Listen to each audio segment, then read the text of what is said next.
तेज हो रही होंगी धीरे धीरे। वही कह रहा हूँ, धड़कनें तेज हो रही हैं। अब डर लग रहा है। अब धीरे धीरे फॉर्म आ रहा है ना, अभी इंफॉर्मेशन आएगी, फिर फॉर्म आएगा, फिर पेपर होगा।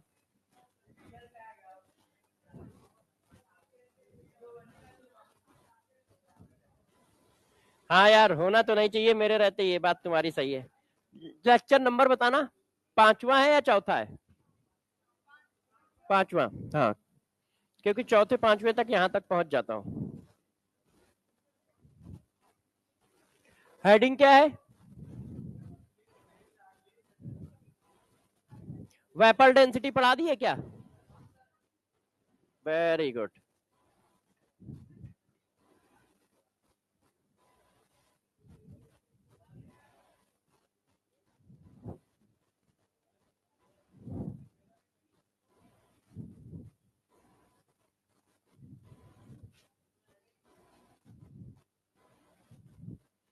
कितनी स्लाइडें हैं यार।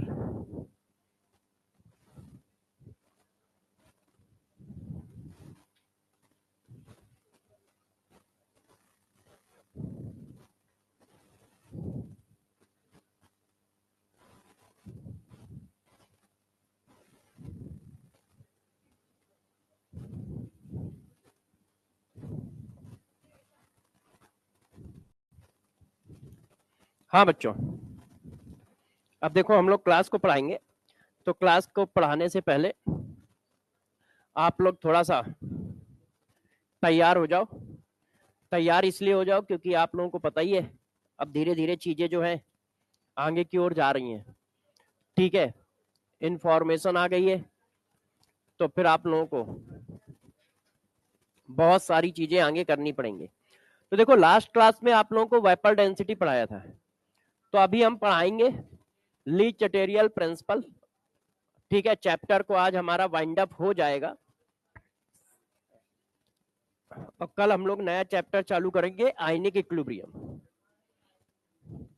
आयनिक इक्विलिब्रियम चैप्टर अच्छा है, इजी है, बस कॉन्सेप्चुअल बेस्ड है। जैसे थर्मोडायनेमिक्स है ना, कि आपको मन की आंखों से देखना, जो फार्मूले हैं ये यूज नहीं हो रहा है, उनके पॉइंट यूज हो रहा है। उसी तरह आयनिक इक्विलिब्रियम में फार्मूले यूज नहीं होंगे, पॉइंट यूज होंगे। बच्चों का फोकस फार्मूले पे रहता है कि हाँ फार्मूला लगाओ आंसर पाओ, जबकि वो फार्मूले पर बेस्ड चैप्टर ही नहीं है। हाँ हाँ हाँ, ऊपर कोई चल रहा है क्या? अच्छा, तो देखिए, आप लोगों को एक बात बता देता हूं, आप लोगों ने अभी देखा होगा जो एनटीए का नोटिस आया, उसमें आपार आईडी की बात की गई है। ठीक है, तो वो आप सबका पहले से बना है, क्योंकि आप लोग अभी स्कूल वाले बना देते हैं, और नहीं बनाए तो आप स्कूल वालों से बोलोगे बन जाएगा, ऑनलाइन भी बना सकते हो। बन गया है तो वैसे मेरे हिसाब से बना ही होगा, नहीं भी बना है तो ऑनलाइन भी बना सकते हो। और यदि कुछ इंफॉर्मेशन देखनी हो तो एक वीडियो हम और तरुण सर ने रात में 1 बजे डाला था, और एक अभी एमडी सर ने डाला है सुबह, कि ऑनलाइन कैसे डिजी लॉकर के थ्रू अपार आईडी बना सकते हो। ठीक है, तो उसको देख के आप कर लोगे, यहाँ पे टाइम नहीं खराब करेंगे ज्यादा। ठीक है, कोई दिक्कत आएगी तो फिर आपको बता देंगे क्लास में भी, उसमें ऐसी परेशानी की बात नहीं है। मेन परेशानी की बात सिर्फ एक ही है कि तुम सब्जेक्ट तैयार कर लो, क्योंकि उसमें कोई हेल्प नहीं कर पाएगा, वो तुम्हें खुद करना है, तो उस पर फोकस ज्यादा रखिए। बाकी आप लोग कर ले जाओगे, उसमें कुछ नहीं है, जब फॉर्म आएगा तो डाल दोगे, आपार आईडी का नंबर आएगा, वो आप कर लोगे। तो चलो पढ़ाते, फिर बीच बीच में बातें करते रहेंगे, चीजें समझाते रहेंगे। ठीक है, अब इन चीजों से आपको एक बात तो समझ में आई गई होगी कि यार अब दिन पास आ रहे हैं, तो इसका मतलब आपको पिकअप हाई करना चाहिए, मेहनत बढ़ा देनी चाहिए। ठीक है, ऐसा नहीं है कि पेपर कुछ ऐसा आएगा जो आपने देखा ना हो, वही पेपर आएगा जो आपने देख रखा है, मगर वो 30 सेकंड 40 सेकंड में करने का जो प्रेशर होगा वो बहुत टफ होगा। आप जब ये वाला पेपर करते हो तो इतना प्रेशर नहीं आएगा। हाँ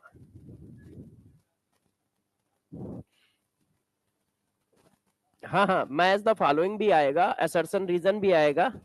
ठीक है, मैचिंग भी आएगा, सब आएगा। मैं क्या करूंगा आपको बता देता हूं। अभी जैसे 400 क्वेश्चन की सीट जो दे रहा हूं उसमें सिंगल करेक्ट ज्यादा है, स्टेटमेंट वाइज ज्यादा है।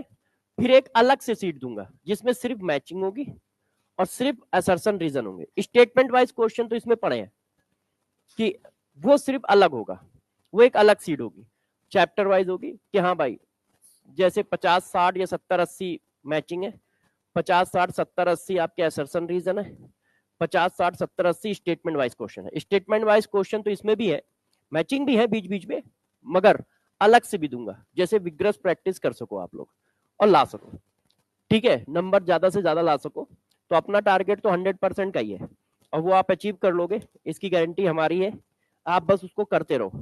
तो जरा देखो इसके बारे में बताता हूं, गौर से सभी बच्चे समझेंगे और करेंगे। सबसे पहला पॉइंट इन्होंने देखो क्या बताया आपको। मैंने बताया कि हम अभी तक t इक्वल टू 0 से t इक्वल टू इक्विलिब्रियम की बात कर रहे हैं कि t इक्वल टू 0 से t इक्वल टू इक्विलिब्रियम। यदि इक्विलिब्रियम आ गई है तो अब ये कैसे पता चलेगा कि रिएक्शन फॉरवर्ड जाएगी कि बैकवर्ड?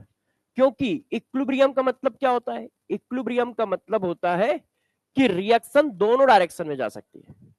तो अब यार फॉरवर्ड जाएगी या बैकवर्ड, उसको इन्होंने बताया है। इन्होंने ये बताया है कि यदि कोई इक्विलिब्रियम रिएक्शन इक्विलिब्रियम पे है और उसके किसी भी वेरिएबल को आप चेंज करोगे तो इक्विलिब्रियम किधर जाएगी, रिएक्शन किधर की ओर जाएगी, फॉरवर्ड जाएगी या बैकवर्ड जाएगी? कैसे बताया है? तो जरा एक एक करके पॉइंट को समझिएगा। सबसे पहला पॉइंट समझो, equilibrium constant only depend upon temperature. ये मैं तीसरी चौथी बार ये स्टेटमेंट लिख रहा हूं और बोला तो 50 से 60 बार होगा क्योंकि ये यूज होगा लगातार। Equilibrium constant only depend upon temperature, इसका मतलब और कोई वेरिएबल चेंज करोगे तो इसकी वैल्यू चेंज नहीं होगी। ठीक है ना, और कोई वेरिएबल चेंज करोगे तो इसकी वैल्यू चेंज नहीं होगी। अच्छा, दूसरा पॉइंट गौर समझना, but other variable change, but other variable change when any, ठीक है, any variable but other variable change when equilibrium shifted to backward or forward direction। बाकी जितने वेरिएबल है सब के सब चेंज होंगे, कंसंट्रेशन भी चेंज होगा, वॉल्यूम भी चेंज होगा, प्रेशर भी चेंज होगा, सब चेंज होंगे, सिर्फ इक्विलिब्रियम कांस्टेंट चेंज नहीं होगा। उसके अलावा जितने भी वेरिएबल है वो सारे के सारे वेरिएबल आपके चेंज होंगे। सिर्फ इक्विलिब्रियम कांस्टेंट की बात की जा रही है कि वो कांस्टेंट रहेगा, बाकी सारे वेरिएबल चेंज होंगे। यदि रिएक्शन इधर उधर गई तो सब कुछ चेंज हो रहा होगा, ऐसा कुछ नहीं है कि वो चेंज ना हो रहा हो। तो आप सिर्फ इक्विलिब्रियम कांस्टेंट पे भरोसा करोगे कि टेम्परेचर चेंज नहीं हो रहा है तो इसका मतलब ये चेंज नहीं हो रहा है, क्या कर रहे हो मतलब ही नहीं है। मगर यदि आप और कोई वेरिएबल की बात करोगे तो वो चेंज होगा। जैसे for example concentration, pressure, volume, alpha मतलब डिग्री ऑफ डिसोसिएशन, ठीक है, ईटीसी, ये सब चेंज हो रहे होंगे क्योंकि रिएक्शन आगे गई या पीछे गई तो अल्फा चेंज हो रहा है, कंसंट्रेशन चेंज हो रहा है, प्रेशर चेंज हो रहा है। तो पहला तो अभी मैंने ये दो पॉइंट लिखाए हैं क्योंकि ये दो पॉइंट मिसिंग रहते हैं। बच्चे इक्विलिब्रियम कांस्टेंट समझते हैं तो और कई वेरिएबल को भी वो कांस्टेंट मान लेते हैं, नहीं तो इक्विलिब्रियम कांस्टेंट को भी वेरिएबल कर देते हैं। अब बताता हूं कि इन्होंने क्या कहा है भाई साहब ने। अब इनके पास आते हैं, जरा देखो इनको क्या कहना है। इनका कहना है कि कोई रिएक्शन यदि इक्विलिब्रियम में है और उसमें से हम कोई भी वेरिएबल चेंज करते हैं, कोई भी, जितने भी वेरिएबल लगे, if any variable change at equilibrium state, equilibrium state, कोई भी वेरिएबल चेंज करते हो इक्विलिब्रियम स्टेट पे कौन से वेरिएबल है हमारे? यदि वेरिएबल की बात की जाए तो कंसंट्रेशन है, प्रेशर है, वॉल्यूम है, अल्फा है, टेम्परेचर भी एक वेरिएबल ही है, टेम्परेचर है, ठीक है। इनमें से किसी को भी चेंज करोगे तो आप देखो इनका क्या कहना था, गौर सुनिए। आप कोई भी वेरिएबल चेंज करते हो तो इन्होंने बताया इक्विलिब्रियम कहां जाएगा? इक्विलिब्रियम उधर जाएगा जिधर इस वेरिएबल का इफेक्ट निगलेक्ट हो जाए। इक्विलिब्रियम उधर जाएगा जिधर इस वेरिएबल का इफेक्ट निगलेक्ट हो जाए। मतलब जो वेरिएबल में चेंज किया गया है वो चेंज निगलेक्ट हो जाए, तो इक्विलिब्रियम उधर भागता है जिससे उस वेरिएबल का इफेक्ट निगलेक्ट हो जाए। इफेक्ट का मतलब जैसे मान लो मैंने कंसंट्रेशन बढ़ाया रिएक्टेंट का, तो इक्विलिब्रियम उधर जाएगी कि कंसंट्रेशन फिर कम हो जाए, क्योंकि वेरिएबल का आपने बढ़ाया है तो वो कम करने की कोशिश करेगा। टेम्परेचर बढ़ाया तो इक्विलिब्रियम उधर जाएगी कि टेम्परेचर फिर कम हो जाए। तो जो वेरिएबल ने इफेक्ट डाला है उसको कम करने की कोशिश करता है। तो हम लोग स्टेटमेंट लिखते हैं, if any variable change at equilibrium, equilibrium shifted to that direction, the effect of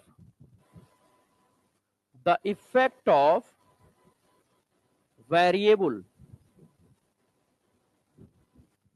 the effect of variable is neglect। जो वेरिएबल का इफेक्ट है वो निगलेक्ट हो जाए। अब वेरिएबल का इफेक्ट क्या होगा, कैसे निगलेक्ट होगा, ये हमें देखना है। तो जरा देखो वेरिएबल हमारे कौन कौन से हैं? कंसंट्रेशन है, प्रेशर है, वॉल्यूम है, टेम्परेचर है, डिग्री ऑफ डिसोसिएशन है। इनमें से किसी को भी चेंज किया तो इक्विलिब्रियम उधर जाएगा कि इस वेरिएबल का इफेक्ट निगलेक्ट हो जाए, मतलब जो तुमने चेंज किया है वो चेंज निगलेक्ट हो जाए। तुमने डिग्री ऑफ डिसोसिएशन बढ़ा दिया तो वो उधर जाएगा जैसे डिग्री ऑफ डिसोसिएशन कम हो जाए। तुमने डिग्री ऑफ डिसोसिएशन कम कर दिया तो उधर जाएगा जैसे डिग्री ऑफ डिसोसिएशन बढ़ जाए। मतलब जो आप करोगे उसको नेग्लिफाई करने के लिए वो इक्विलिब्रियम को शिफ्ट करेगा। तो ये तो था उनका स्टेटमेंट। अब अपने को क्या करना है जरा गौर से समझो। एक काम ये ध्यान रखना है, एक काम ये ध्यान रखना है, क्या? इक्विलिब्रियम कांस्टेंट किसी पर डिपेंड नहीं करेगा, सिर्फ टेम्परेचर पे करेगा। बाकी सारे वेरिएबल चेंज होते रहेंगे, वो जरूर चेंज होंगे। अब अगला पॉइंट, इनका स्टेटमेंट तो ये है कि यदि कहीं पर इक्विलिब्रियम प्रेजेंट है, आपने किसी भी वेरिएबल को चेंज किया तो वो नई इक्विलिब्रियम बनाएगा, और जब नई इक्विलिब्रियम बनाएगा तो सारे वेरिएबल की वैल्यू चेंज हो जाएगी एक्सेप्ट इक्विलिब्रियम कांस्टेंट, क्योंकि वो वेरिएबल नहीं है और वो सिर्फ टेम्परेचर पे डिपेंड करता है। तो बाकी सब कुछ चेंज हो रहा होगा, ध्यान रखिएगा, बाकी सब कुछ चेंज हो रहा होगा। अब रिएक्शन जाएगी किधर? जिधर से उस वेरिएबल का इफेक्ट निगलेक्ट हो जाए। ये तो पढ़ाने वाली बात हो गई, स्टेटमेंट वाली बात हो गई, बुक वाली बात हो गई।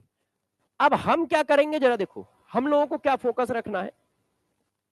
अब हम उस पर बात करते हैं कि हमारा फोकस किस काम पे होगा। तो गौर से देखो हमारा काम क्या है, जो वो करेगा, हाँ, जो वो कर रहा होगा उसका अपोजिट काम हमें करना है, बस, और कुछ काम नहीं करना है। उसने कंसंट्रेशन बढ़ाया तो हम घटाएंगे, मतलब वही करोगे जो आज तक आप करते आए हो। हमारा, जैसे मैं कहता हूं पढ़ाई करो, तुमने कहा अच्छा अब नहीं करनी है ना, तो वही काम करना है जो तुम्हारे नेचर में हो, उसमें कुछ अलग नहीं करना है अपने को, अपोजिट काम करना है। घर वालों ने कहा पढ़ाई करो, तुमने कहा अच्छा अब नहीं करना है, तो क्या करना है अपने को? अपोजिट काम करना है। जैसा वो करेगा उसका अपोजिट, और अपने को कुछ नहीं करना, इतना सा कॉन्सेप्ट है, अपोजिट काम करना है। अब अपोजिट काम करोगे कैसे, जरा देखो। अपोजिट काम करने का तरीका क्या है अपने पास? सिर्फ इक्विलिब्रियम है, हमें सिर्फ इक्विलिब्रियम दी गई है अपोजिट काम करने के लिए। हम इक्विलिब्रियम को या तो इधर कर सकते हैं या इधर कर सकते हैं, और हमें कुछ नहीं दिया गया है। भाई जैसे कहा अपोजिट काम करना है, तो अपोजिट काम करने के लिए कुछ हथियार तो दो, तो नहीं, उन्होंने कहा नहीं, अपोजिट काम करना है, मगर लो इक्विलिब्रियम आपके हाथ में दे दिया। आप इक्विलिब्रियम को बस आगे ले जा सकते हो, पीछे ले जा सकते हो, आपके पास बस इतना हक है, और अपनी तरफ से आप कुछ नहीं कर सकते हो। तो हम अपोजिट काम करेंगे तो हमारे पास होगा क्या? इक्विलिब्रियम की शिफ्टिंग। बस हम क्या कर सकते हैं, हम क्या करेंगे, देखो हमें क्या करना है, हमें सिर्फ ओनली शिफ्ट रिएक्शन फॉरवर्ड या बैकवर्ड डायरेक्शन, हम सिर्फ इतना काम करेंगे, और हमारे पास कोई हथियार नहीं है। तो अब यार हम लोगों ने कॉन्सेप्ट वाला काम खत्म कर लिया, अब इसको अप्लाई करना है कम से कम 20 25 30 मिनट तक। कॉन्सेप्ट इसलिए एक बार और रिवाइज कर देता हूं। हाँ, बैकवर्ड डायरेक्शन। हाँ बेटा पूछो।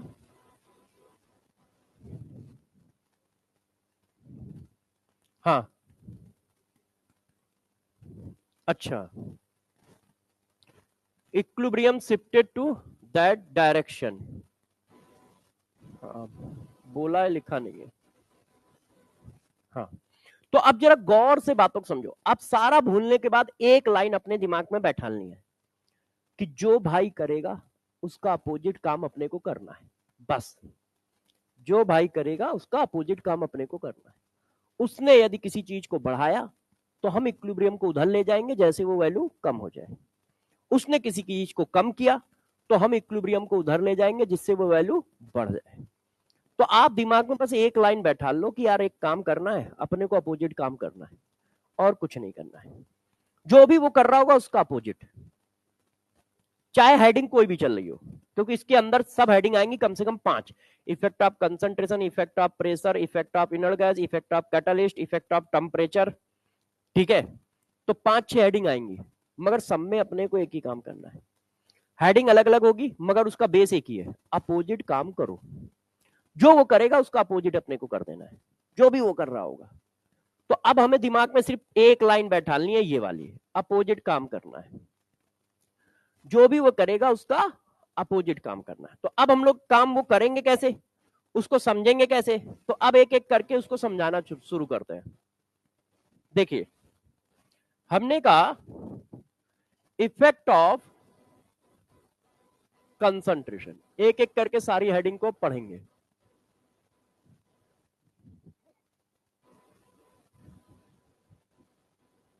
कि इफेक्ट ऑफ कंसंट्रेशन क्या होता है। तो देखो कंसंट्रेशन का इफेक्ट, अब आप कंसंट्रेशन में क्या कर सकते हो भाई, वो क्या कर सकता है, जो वो करेगा उसका अपोजिट हम करेंगे। वो क्या कर सकता है, बढ़ा सकता है, घटा सकता है, और तो कुछ कर नहीं सकता है।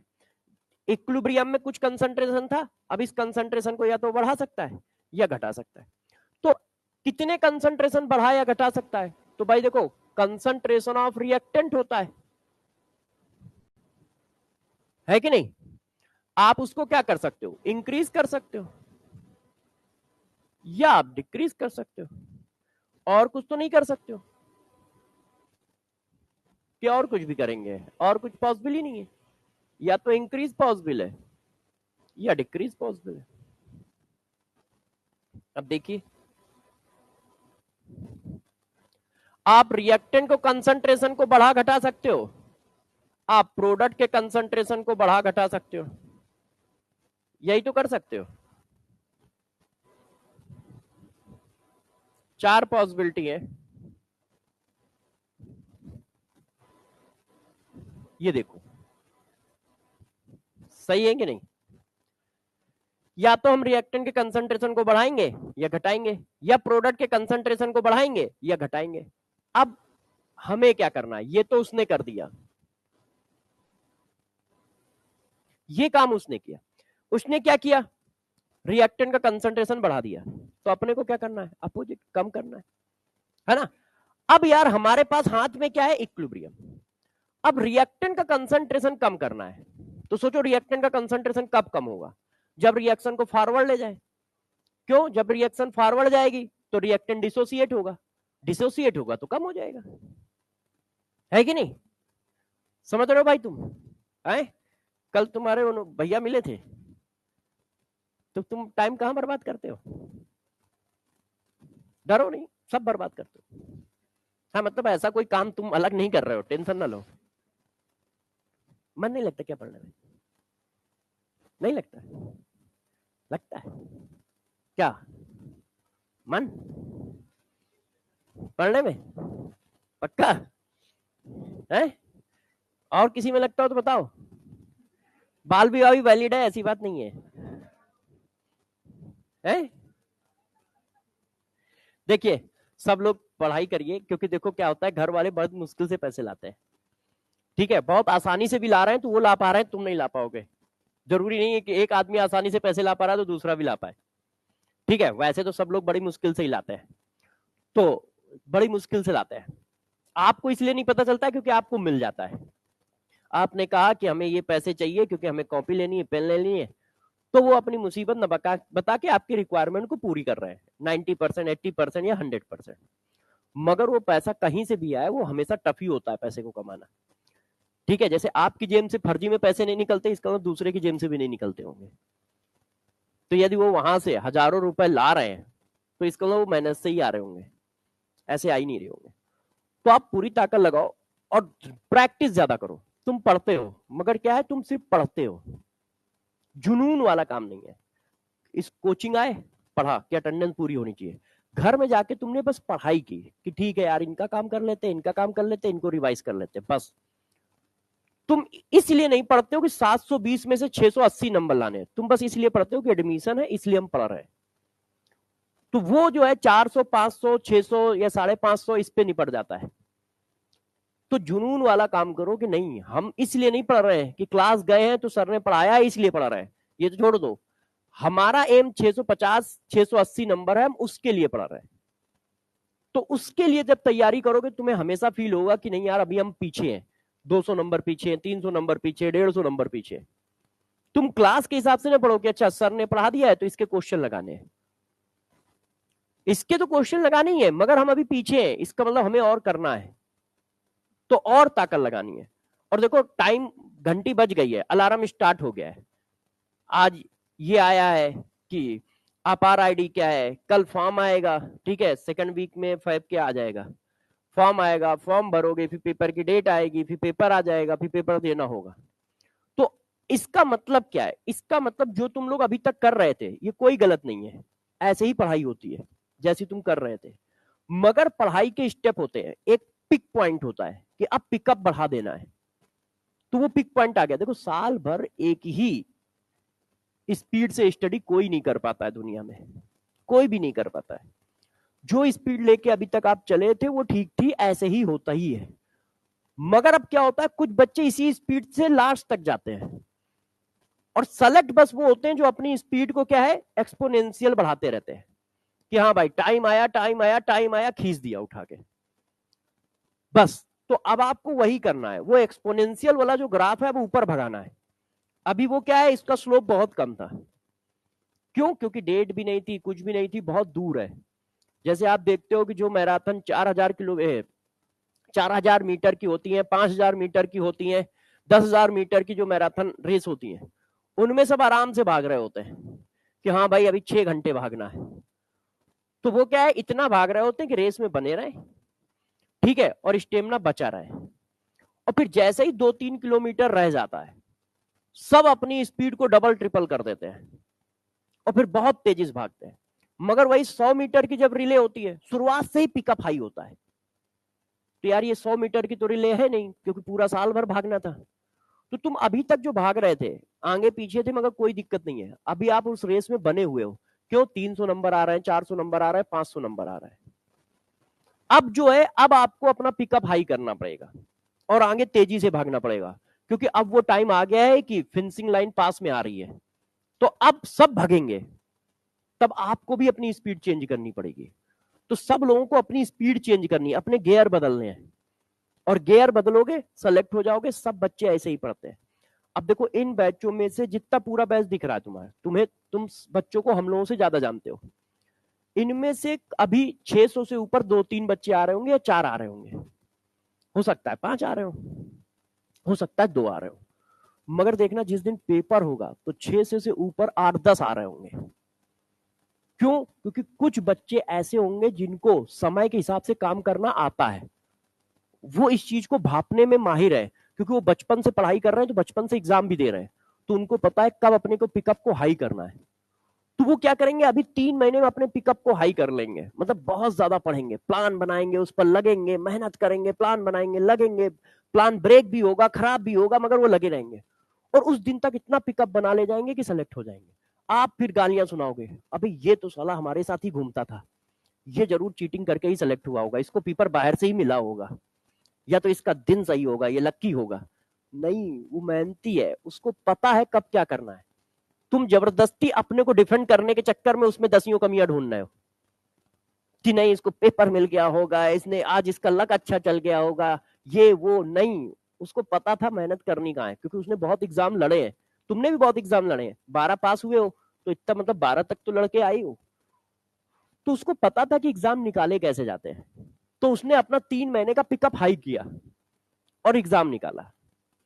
जैसे हम लोग भी पढ़ते थे तो हम लोग इसी तरह से पढ़ते थे। जैसे मेरी पूछो तो मैं जैसे आप लोग पढ़ रहे हो वैसे ही पढ़ता था। आता था कोचिंग डेली जाता था, कभी नागा नहीं, क्योंकि उस टाइम यूट्यूब भी नहीं था। तो कभी नागा नहीं होगा कोचिंग का, चाहे एक बार स्कूल का मार दूं मैं, मगर कोचिंग का नहीं मारता, क्योंकि जो पढ़ा दिया वो गया, कोई रिकॉर्डिंग रिकॉर्डिंग तो मिलनी नहीं है। तो कोचिंग का कभी नहीं मारता था, चाहे सुबह 5 बजे हो चाहे 6 बजे हो। मान लो दिक्कत भी है तो पढ़ेंगे नहीं, मगर किनारे में बैठे रहेंगे, सुन लेंगे तो फिर घर में रिवाइज करेंगे तो आ ही जाएगा। मगर किनारे बैठ के पढ़ लिया, मान लो तबियत खराब है तो पढ़ते जा रहे हैं, क्वेश्चन नहीं कर रहे हैं, ठीक है, मगर वो पढ़ते जा रहे हैं। जैसे तबियत खराब थी तो हम और कुछ नहीं काम कर रहे थे, मगर आपकी क्लास लेते जा रहे थे कि नहीं यार ये डोर नहीं टूटनी चाहिए, स्पीड स्लो है ठीक है चलने दो, फिर स्पीड बढ़ा लेंगे। उसी तरह बस कोने में बैठे अपना पढ़ रहा है मस्ती से, दोस्त ले जा रहा है दोस्त छोड़ दे रहा है, मगर हाँ पढ़ लिया, क्योंकि टीचर ने पढ़ाया, सामने बैठ के पढ़ लिया है, तो जब रिवीजन रिवीजन करेंगे तो आ ही जाएगा। ज्यादा हुआ बहुत तबियत खराब है नोट भी नहीं किया, क्योंकि नोट तो किसी से भी कर लेंगे, जिरोक्स मार लेंगे, मगर जो पढ़ाने का तरीका है वो तो जब बोल रहा होगा तभी समझ में आता है। तो बस पढ़ लिया चुप्पे से। और लास्ट के जो 3-4 महीने होते थे, बस फिर एक सूत्री एक ही काम, सिलेबस जल्दी जल्दी बटोर लेते थे। अब बस सुबह, अब जैसे ये समय है, आप लोगों को ये समय खराब लगता है, मेरा यही समय पीक का होता है। आराम से सुबह उठो, मुंह धो, 10 4 जितने कपड़े पहनने पहन लो और टेबल पे बैठ जाओ, नहाने की जरूरत नहीं है। लड़का क्यों नहाएगा यार, वो ऐसे ही इतना स्मार्ट है भाई।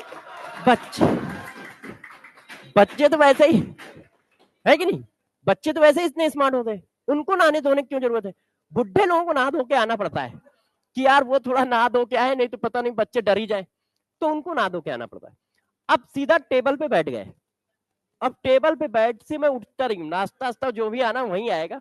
मैं सीधा उठता हूँ 1 बजे, सीधा 1 बजे, 7 बजे 8 बजे बैठा, बस मैं 1 बजे उठूंगा, 1 बजे टेबल से उठूंगा, नहाऊंगा धोऊंगा, खा के थोड़ा खा के 1 घंटे सोऊंगा, 1-2 घंटे फिर सोऊंगा।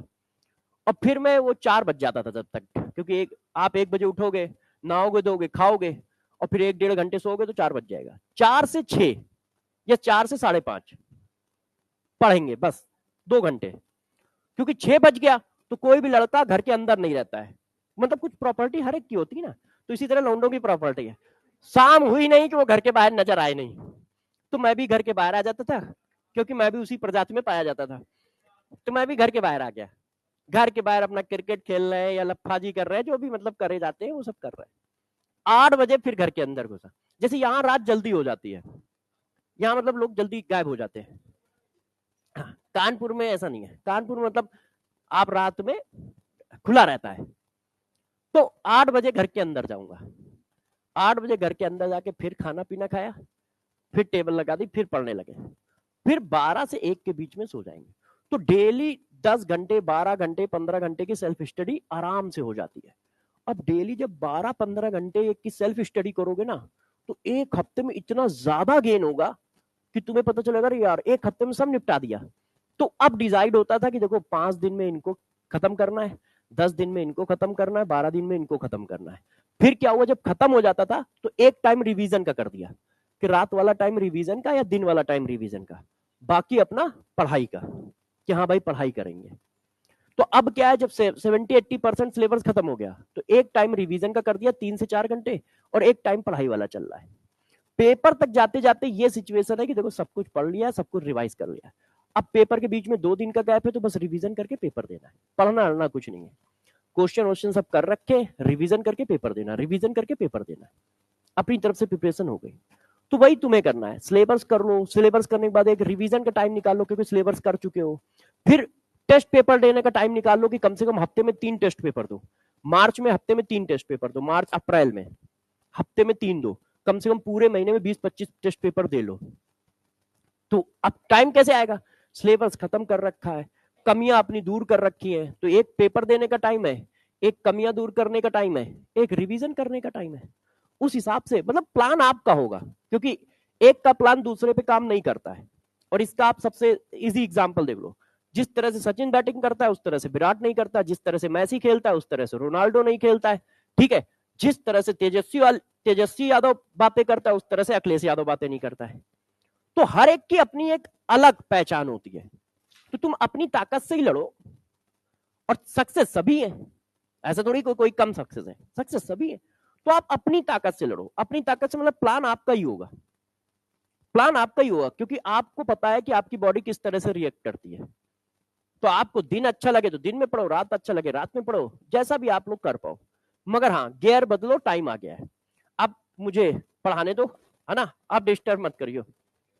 काम की बात बता दी है, अब गियर बदलना आपका काम है, आप देखना कैसे करना है। अच्छा, अब कॉन्सेप्ट पे आ जाते हैं जल्दी से। हमें क्या करना है, हमें एक काम करना है, रिएक्टेंट बढ़ाया तो हम क्या करेंगे, कम। अब रिएक्टेंट कम करने के लिए क्या करना पड़ेगा, इक्विलिब्रियम को आगे लाना पड़ेगा। यदि हम फॉरवर्ड डायरेक्शन में लाए तो रिएक्टेंट डिसोसिएट हो गया, और रिएक्टेंट डिसोसिएट हो गया तो रिएक्टेंट कम हो गया।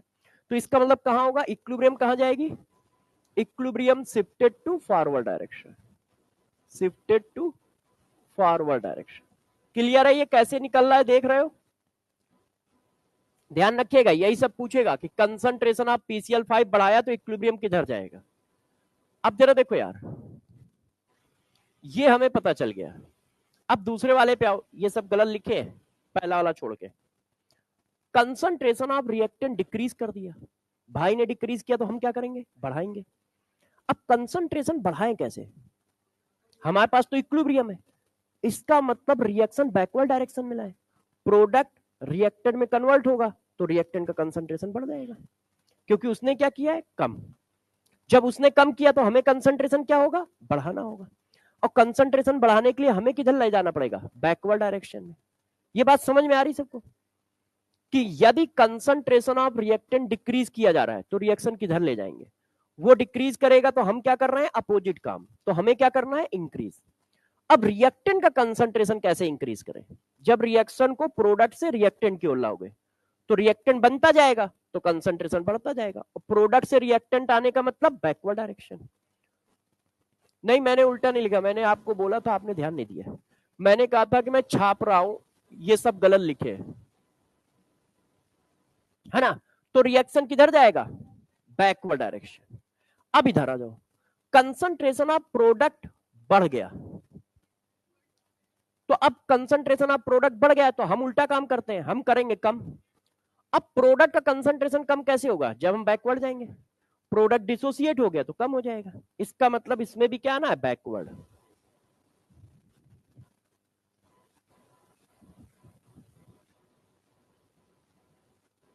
अब इसमें आओ, कंसंट्रेशन ऑफ प्रोडक्ट कम है, वो कम कर रहा है तो हम क्या करेंगे, बढ़ाएंगे।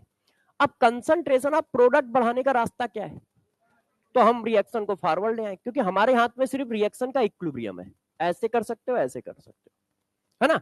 तो हम रिएक्शन को क्या करें, फॉरवर्ड डायरेक्शन में लाए, तो कंसंट्रेशन ऑफ प्रोडक्ट क्या होगा, बढ़ जाएगा। उल्टा काम करना है, समझ पा रहे हो कैसे लिखा। हाँ बेटा पूछो।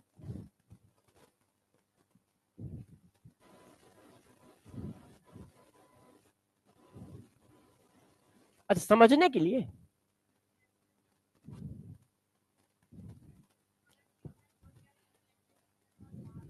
आपको मैंने क्या समझाया, आपके हाथ में क्या है, तो फिर आप बाहर से कंसंट्रेशन कैसे डाल दोगे। हमारे हाथ में इक्विलिब्रियम, हम इक्विलिब्रियम को शिफ्ट करा सकते हैं और कुछ नहीं, है ना।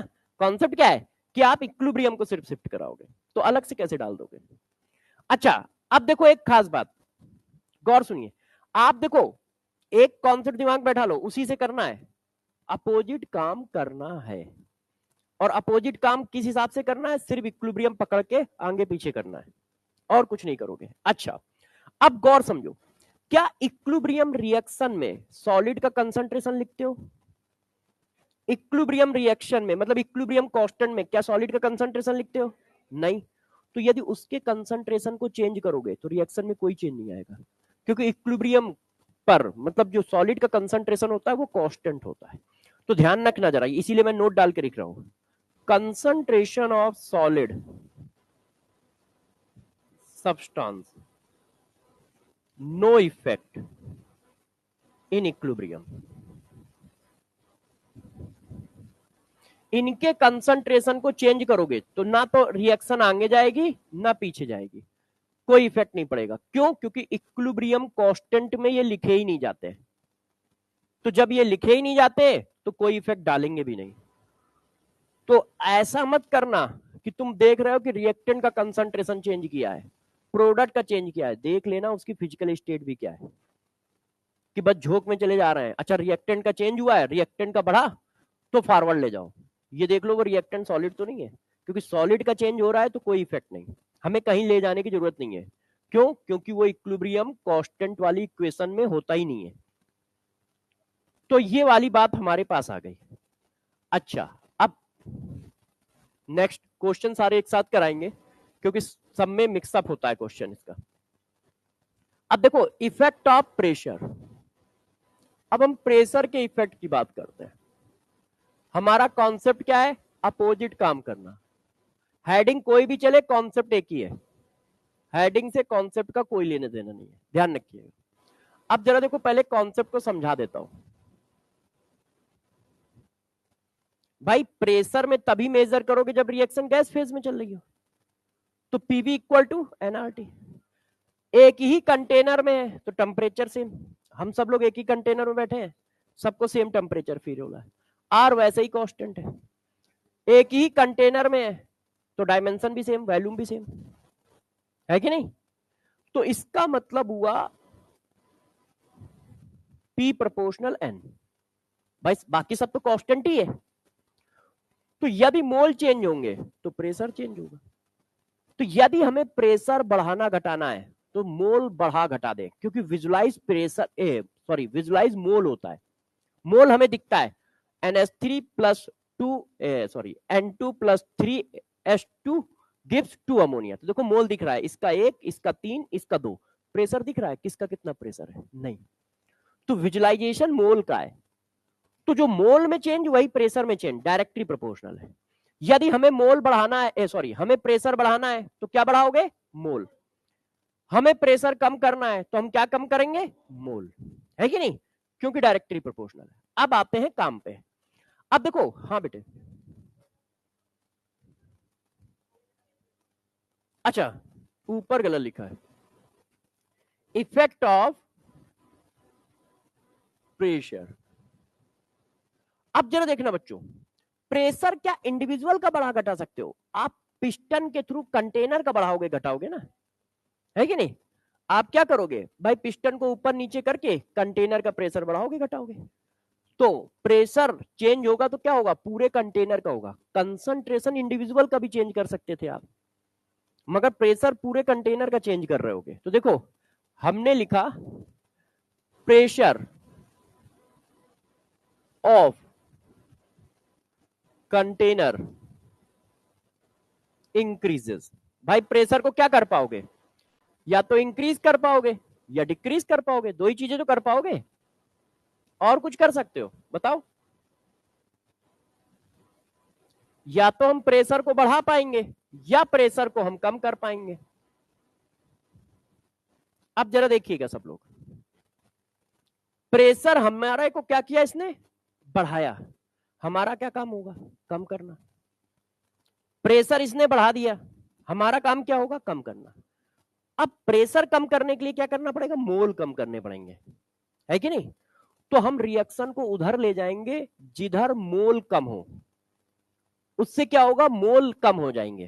कैसे? मैं थोड़ा समझाता हूं। अभी आपको ये तो क्या सोच रहे होगे कि चलो सर कह रहे हैं तो ठीक ही कह रहे होंगे, इतना तो आता ही होगा इनको, मगर आप रियलाइज नहीं कर पा रहे होगे कि ये मतलब है क्या चीज। तो थोड़ा रियलाइजेशन देता हूं।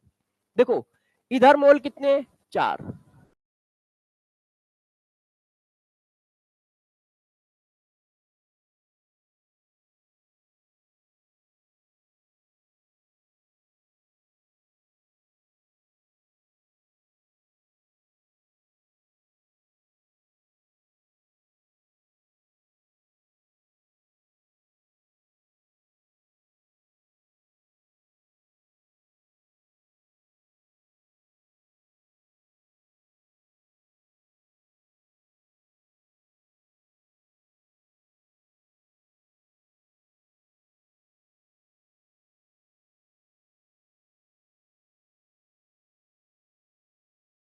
हो सकता है, राइट भी हो सकता है, इस रिएक्शन में फॉरवर्ड है, मगर वो तो कहीं भी हो सकता है, इसलिए हम उसी हिसाब से लिखेंगे, फॉरवर्ड बैकवर्ड नहीं लिख रहे हैं। रिएक्शन, ठीक है ना, equilibrium shifted to less number of mole of reactant oblique product. अब पता नहीं, वो तो रिएक्शन के ऊपर है ना कि किसके मोल कम है। इसमें भाई प्रोडक्ट के मोल कम है, हम ऐसी रिएक्शन लिख देते हैं जिसमें रिएक्टेंट के कम हो, है कि नहीं। PCl5 को डिसोसिएट कर दो, PCl3 प्लस Cl2, वहां पे क्या है, रिएक्टेंट के कम है, तो वो तो रिएक्शन पे होगा। ये तो मैंने समझाने के लिए आपको लिखा है। अच्छा, अब इधर आओ, भाई ने प्रेशर कम कर दिया, हम क्या करेंगे, बढ़ाएंगे। अब प्रेशर बढ़ाने का मतलब मोल बढ़ाना, तो हमको किधर जाना होगा, जिधर मोल ज्यादा हो, है, क्योंकि मोल ज्यादा हो गए तो प्रेशर अपने आप बढ़ जाएगा। तो हमें किधर जाना है, equilibrium shifted to more number of moles of product and reactant।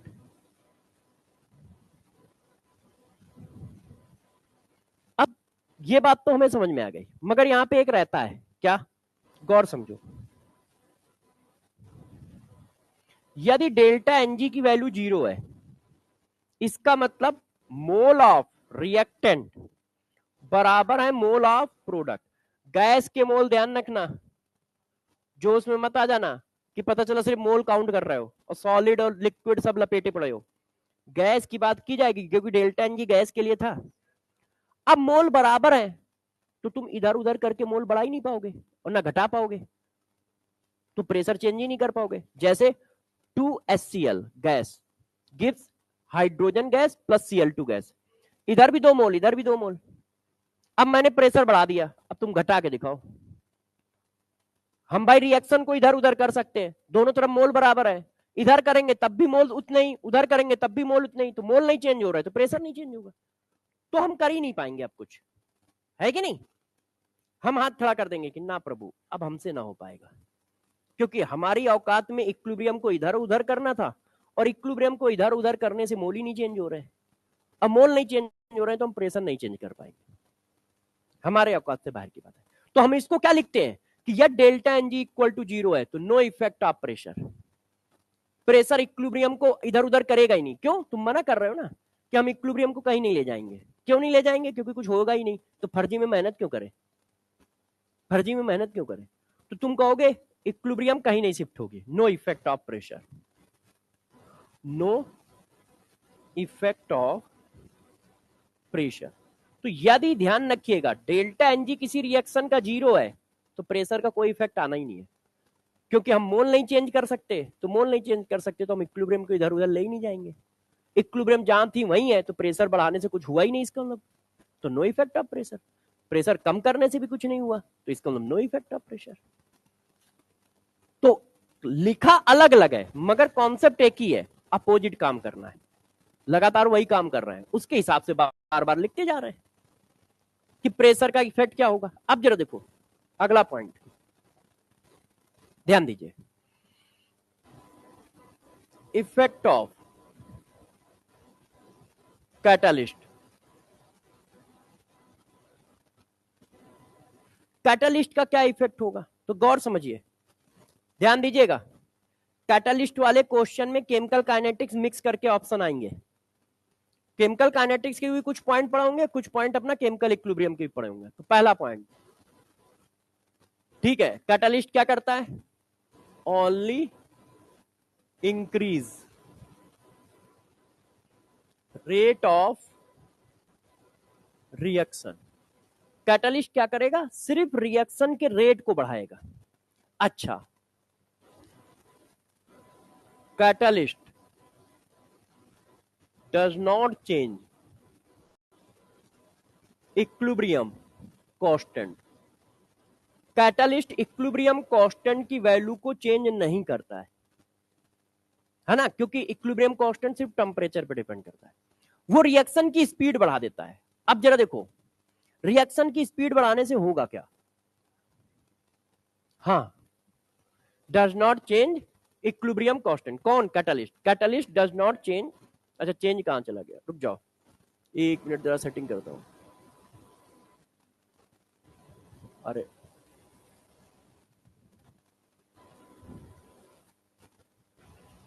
ओए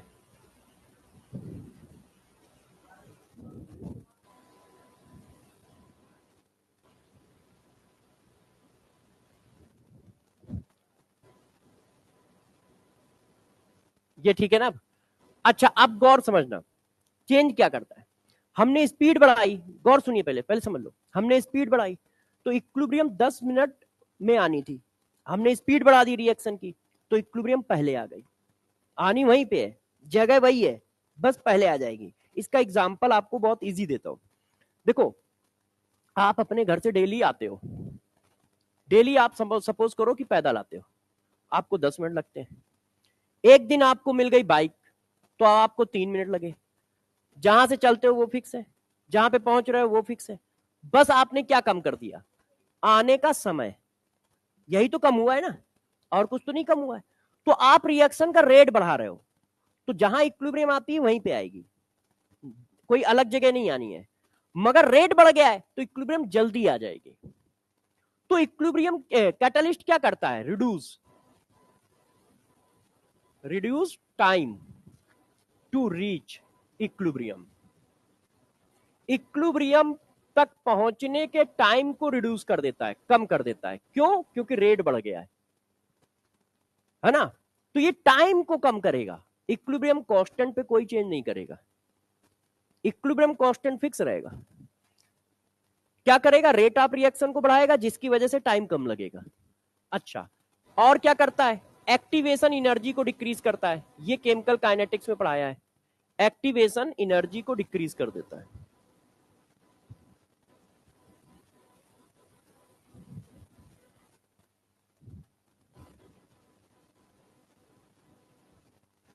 तो ये क्या करेगा, एक्टिवेशन एनर्जी को डिक्रीज कर देगा। तो कैटलिस्ट केमिकल इक्विलिब्रियम में क्या इफेक्ट करेगा, क्या करेगा, इक्विलिब्रियम को जल्दी पहुंचा देगा, उस जगह आपको जल्दी पहुंचा देगा। बस इक्विलिब्रियम कांस्टेंट पर कोई इफेक्ट नहीं करेगा। ठीक है कि इक्विलिब्रियम कांस्टेंट चेंज हो जाए, रेट ऑफ रिएक्शन को बढ़ा देगा। कुछ पॉइंट केमिकल काइनेटिक्स के लिखे, जैसे ये पॉइंट केमिकल काइनेटिक्स का, ये पॉइंट केमिकल काइनेटिक्स का, ये केमिकल इक्विलिब्रियम के दो, कि भैया इक्विलिब्रियम जल्दी आ जाएगी मगर इक्विलिब्रियम कांस्टेंट पे कोई चेंज नहीं आएगा, क्योंकि इसका मिक्सअप रहेगा। दोनों में हेडिंग यूज होती है तो दोनों के मिक्सअप पॉइंट आएंगे। क्लियर है? इतनी बात हम लोग समझ गए। अच्छा अब जरा बताओ, जब आप कह रहे हो कि इक्विलिब्रियम वहीं पे आएगी जहां पे आ रही थी, तो इसका मतलब इक्विलिब्रियम कंसंट्रेशन की वैल्यू भी सेम ही होगी। भाई इक्विलिब्रियम जहां आ रही थी वहीं पे आ रही है, तो इक्विलिब्रियम कंसंट्रेशन की वैल्यू भी सेम होगी। डिस्टेंस सेम है, चाहे आप पैदल आए चाहे बाइक से आए, बस जल्दी आए हो ना, मगर आए तो वहीं हो और चले भी वहीं से हो, तो डिस्टेंस तो सेम है कि नहीं? तो इक्विलिब्रियम कांस्टेंट, इक्विलिब्रियम कंसंट्रेशन की वैल्यू भी सेम रहेगी, वो नहीं चेंज होगी, बस वो कंसंट्रेशन जल्दी अचीव हो जाएगा। तो equilibrium concentration of reactant and product value same, वो वैल्यू भी सेम रहेगी। कभी कभी इस पर क्वेश्चन बना देते हैं तो बच्चों को लगता है रेट बढ़ा तो कंसंट्रेशन बढ़ जाएगा, वो इक्विलिब्रियम पे जल्दी पहुंचा रहा है, रेट बढ़ने का मतलब वो जल्दी पहुंचा देगा। तो ये कैटलिस्ट का इफेक्ट हो गया कि किसी रिएक्शन में कैटलिस्ट डाल देंगे तो ये बातें होंगी। ठीक है, अब देखिए अगला पॉइंट, इफेक्ट ऑफ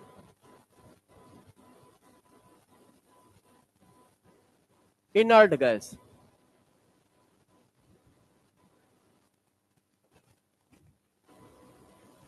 अब देखो इनर्ट गैस मिलाओगे तो क्या होगा, रूल वही है, अपोजिट काम करना है। इनर्ट गैस मिलाने से देखो क्या काम करना है। ठीक है, तो जरा गौर सुनिए, हमने रिएक्शन में बाहर से इनर्ट गैस डाल दी। इनर्ट गैस का मतलब वो डाला है जो रिएक्शन में पार्टिसिपेट नहीं कर रहा है। इन जनरल इनर्ट गैस का मतलब हम ये मान लेते हैं कि वही पीरियोडिक टेबल वाली इनर्ट गैस, कि हीलियम नियॉन आर्गन डाल रहे हैं ना। इनर्ट गैस का मतलब हम कुछ ऐसा डाल रहे हैं जो रिएक्शन में पार्टिसिपेट नहीं करेगा, जो भी रिएक्शन चल रही है। तो पहले इनर्ट गैस का मतलब समझ लो। इनर्ट गैस का मतलब हम क्या है, कुछ ऐसा डालेंगे, स्पीसीज क्या होगी, ऐसी स्पीसीज डाल रहे हो जो does not participate in reaction.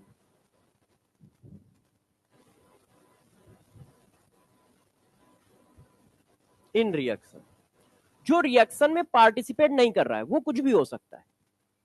ठीक है, तो इनर्ट का मतलब वो इनर्ट गैस मत समझ लेना।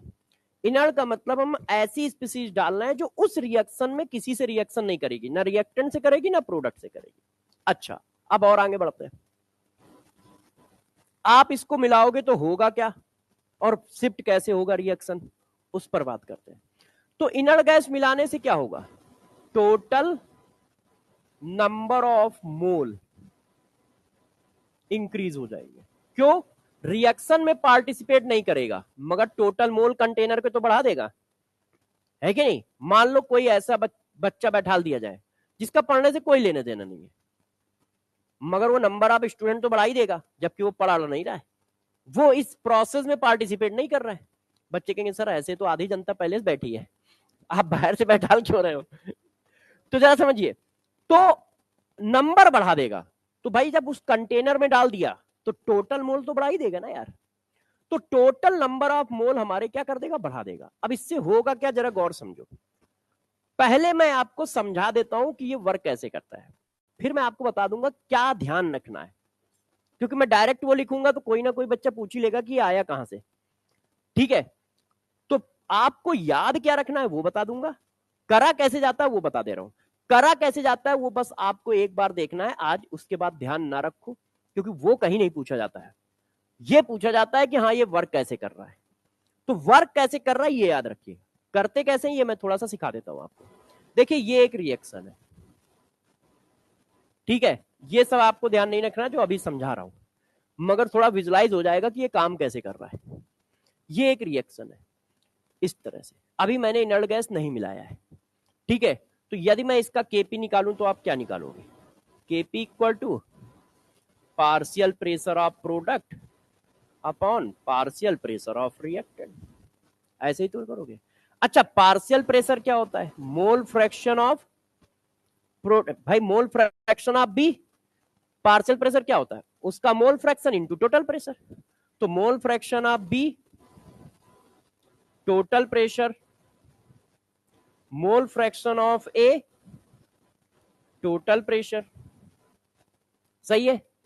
अच्छा, क्या एक कंटेनर के दो टोटल प्रेशर हो सकते हैं, भाई इस जगह जो टोटल प्रेशर होगा वही तुम्हारे लिए, वही हमारे लिए, वही सबके लिए। इसका मतलब ये टोटल प्रेशर तो सेम ही है, तो इसको ऊपर ले जाओ। अच्छा, अब मोल फ्रैक्शन में देखो मैं जो लिखने जा रहा हूं उसमें डरना नहीं है किसी को कि हाँ फैल गए सब लोग, गौर समझिएगा।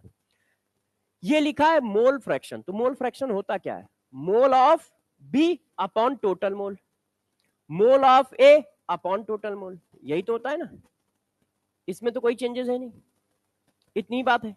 अच्छा, तो मैं इसको भी अब थोड़ा सा ओपन करूंगा, ठीक है। तो देखिए एक साथ कर रहा हूं, ठीक है, डर लगे तो बताना। देखो mole of B upon mole of A, इसकी पावर है n2, इसकी पावर है n1, ठीक है। अब इसके टोटल मोल नीचे आए, इसके टोटल मोल नीचे आए, तो ये फोर्थ नंबर पे आएगा, 4 वाला जाता है 1 पे, 1 वाला जाता है 2 पे। तो ये आया ऐसे, डायरेक्ट लिख रहा हूं, आपको दिक्कत हो तो बताइएगा। देखो टोटल मोल की पावर n1, टोटल मोल की power n2,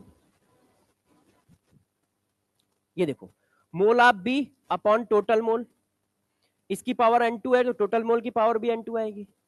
mole of A upon total mole, total mole की पावर क्या आएगी n1, ये वाला सबसे ऊपर जाएगा, है ना। 1 का 4 के साथ मल्टीप्लाई होता है, 2 का 3 के साथ होता है, तो ये 4 है और बी वाला 1 है, मोल ऑफ बी, ये देखो।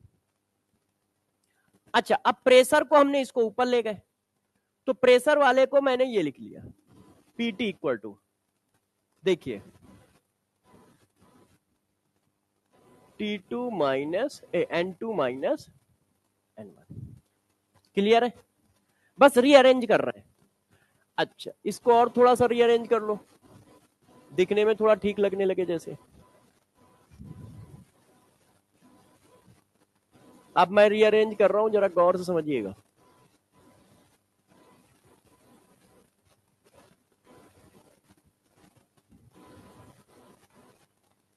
अब जरा देखो, ये नीचे ले आओ तो क्या हो जाएगा, N2 माइनस N1। तो दोनों की पावर सेम है तो एक साथ पावर लगा लिया, टोटल प्रेशर अपॉन टोटल मोल। ठीक है। अच्छा, बस लास्ट एंड फाइनल। अब ये रीअरेंजमेंट अपनी सही सिचुएशन में पहुंच गया है।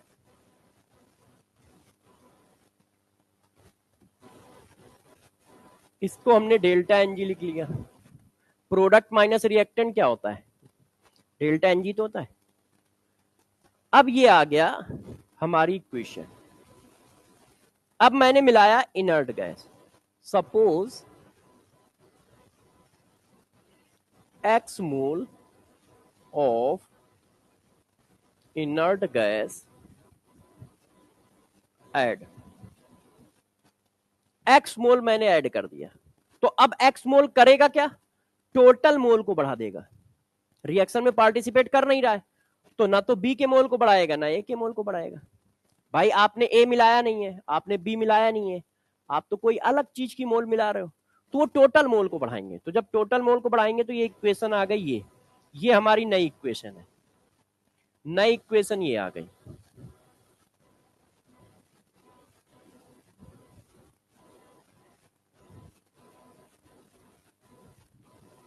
ये देखो टोटल मोल बढ़ गए, सही है। चेक करो, ये इनर्ट गैस मिलाने के बाद की इक्वेशन है, ये इनर्ट गैस मिलाने के पहले की इक्वेशन है। यहां तक सही है। अब देखो यहां से यहां तक जो मैंने किया है, आज के बाद कभी याद नहीं रखना है, आज समझना है, इसलिए बता रहा हूं। आगे की बातें आपको याद रखनी जो अब मैं लिखने जाऊंगा, क्योंकि ये कैसे कर रहे हो ये कहीं पेपर में नहीं आया है और ना कभी आएगा। आपके इसके इनपुट आएंगे और वो इनपुट क्या होंगे जरा देखो, मैं अब बताता हूं, एक एक करके गौर से सुनिएगा पॉइंट। यदि डेल्टा एनजी की वैल्यू 0 है, आओ 0 वैल्यू डालो। यदि मैं डेल्टा एनजी की वैल्यू 0 डालूं तो क्या आया, एनबी की पावर N2 Na की पावर N1। यहां पे क्या आएगा, Nb की पावर N2 Na की पावर N1। यदि डेल्टा Ng 0 है तो इनर्ट गैस का कोई इफेक्ट आ रहा है, दोनों में इक्वेशन सेम आ रही है कि नहीं, दोनों इक्वेशन सेम है, इसका मतलब इनर्ट गैस मिलाया फिर भी वही आंसर आ रहा है, तो कोई फर्क ही नहीं पड़ रहा है, कोई फर्क नहीं पड़ रहा है। तो यदि डेल्टा Ng 0 है तो इनर्ट गैस का कोई इफेक्ट नहीं होता है, इनर्ट गैस का कोई इफेक्ट नहीं। यहां से बात ध्यान रखनी है, रिएक्शन का डेल्टा Ng 0 है तो उसने इनर्ट गैस मिलाई, उसका कोई इफेक्ट नहीं, नो इफेक्ट। तो हमने छाप दिया no effect of inert gas.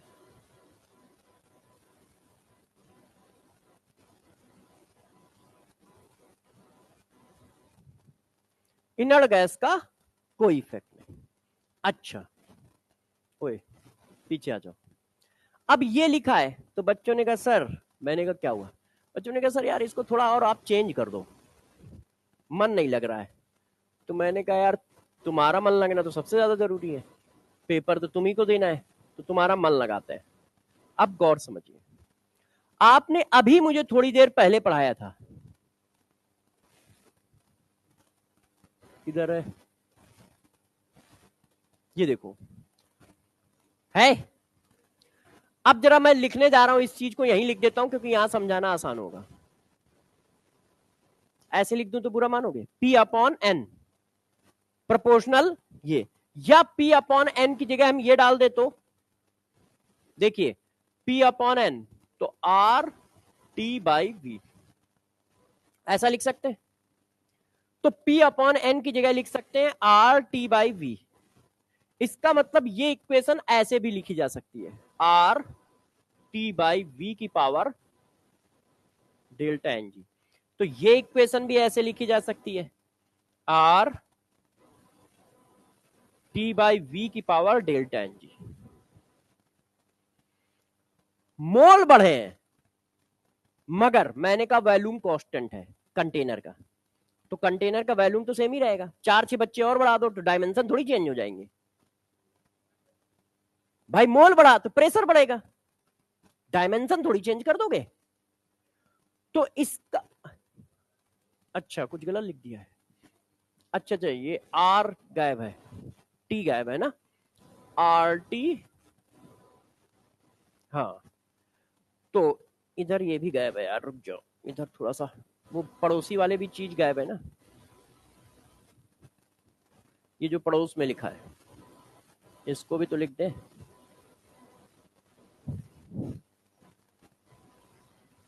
ये देखो, यदि वॉल्यूम कांस्टेंट है तो जरा आंसर चेक करो क्या आ रहा है, फिर सेम आ रहा है। वॉल्यूम कांस्टेंट, वॉल्यूम कांस्टेंट है तो सारी वैल्यू तो सेम हो गई। ये NB NB, NA NA, RT RT, और आपने कहा वॉल्यूम कांस्टेंट है तो सारा सेम हो गया। तो एट कांस्टेंट वॉल्यूम भी इनर्ट गैस का कोई इफेक्ट नहीं होता है। तो इनर्ट गैस का कब कब इफेक्ट नहीं होना है, डेल्टा एनजी 0 है तो इफेक्ट नहीं होना है, यदि वॉल्यूम कांस्टेंट है तो भी इफेक्ट नहीं होना है। तो अगला point, at constant volume no effect of inert gas.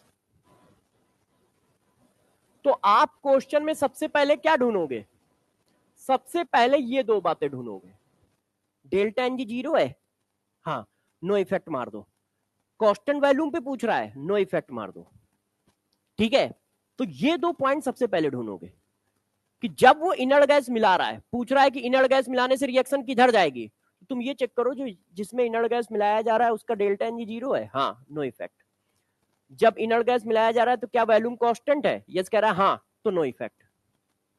तो हमने कह दिया नो इफेक्ट, क्यों, कांस्टेंट वॉल्यूम पे कोई वैल्यू चेंज नहीं हो रही है।